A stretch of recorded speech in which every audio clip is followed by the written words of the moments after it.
NPS क्या है? राष्ट्रीय पेंशन प्रणाली एनपीएस भारत सरकार द्वारा शुरू की गई एक निवेश सह पेंशन योजना है।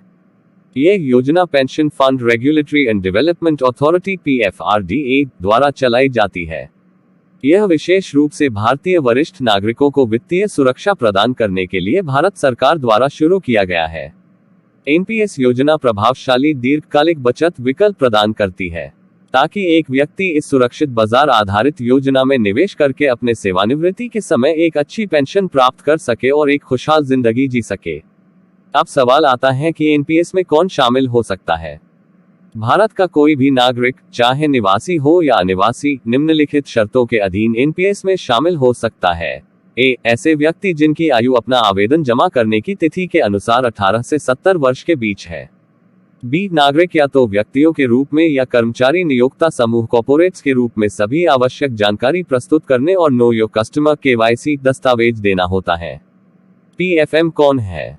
वर्तमान में देश में 7 पेंशन निधि प्रबंधक हैं। Aditya Birla sun life pension management limited, HDFC pension management company limited, UTI सेवानिवृत्ति समाधान limited, SBI pension fund private limited, ICICI prudential pension funds management company सीमित, Kotak Mahindra pension fund limited, LIC pension fund, SBI pension fund, LIC pension fund और UTI retirement solutions एकमात्र fund manager हैं जो NPS के तहत सरकारी कर्मचारियों के पेंशन अंशदान का प्रबंधन करते हैं।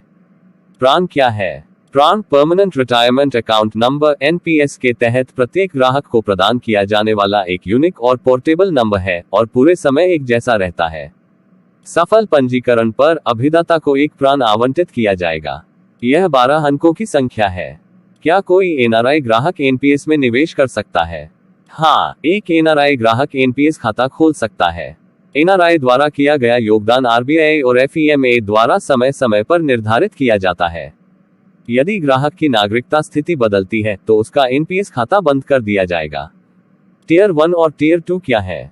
एनपीएस खाते के तहत 2 उप खाते होते हैं, टियर 1 और टियर 2। टियर 1 यह एनपीएस में बुनियादी स्तर है। यह एक अनिवार्य खाता है। निवेश राशि 60 वर्ष की आयु तक लॉक रहता है।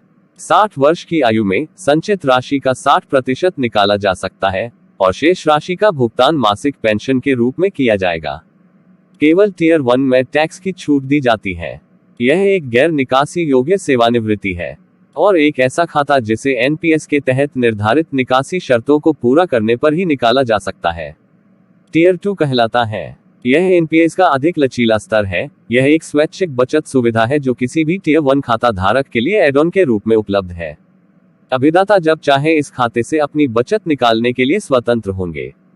इससे कोई कर लाभ नहीं होता है।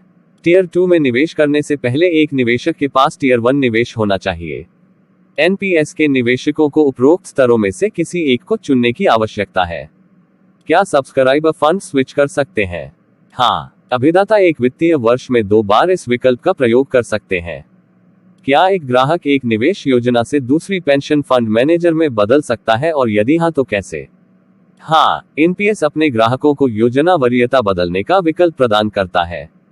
अभिदाता के पास उम्र और भविष्य की आय की आवश्यकता के आधार पर परिसंपत्ति वर्गी सी, ए और जी में अपने निवेश को पुनर्गठित करने का विकल्प होता है। इसके अलावा सब्सक्राइबर के पास पीएफएम और निवेश विकल्प, सक्रिय तथा ऑटो विकल्प को बदलने का विकल्प होता है। एनपीएस में योगदान करने वाले व्यक्तियों के लिए कौन सी आयकर राहतें उपलब्ध है? एनपीएस टियर 1 खाता में 50,000 रुपये तक विशेष रूप से उपधारा 80CCD1B के तहत एनपीएस ग्राहकों के लिए उपलब्ध है। यह 1.5 लाख रुपए की कटौती के अतिरिक्त है। अगर आपको हमारी यह जानकारी पसंद आई तो हमारे चैनल को लाइक तथा सब्सक्राइब करें और अपने कमेंट हमें कमेंट बॉक्स में डालें ताकि हम आपको बेहतर सुविधा उपलब्ध करा सके। धन्यवाद।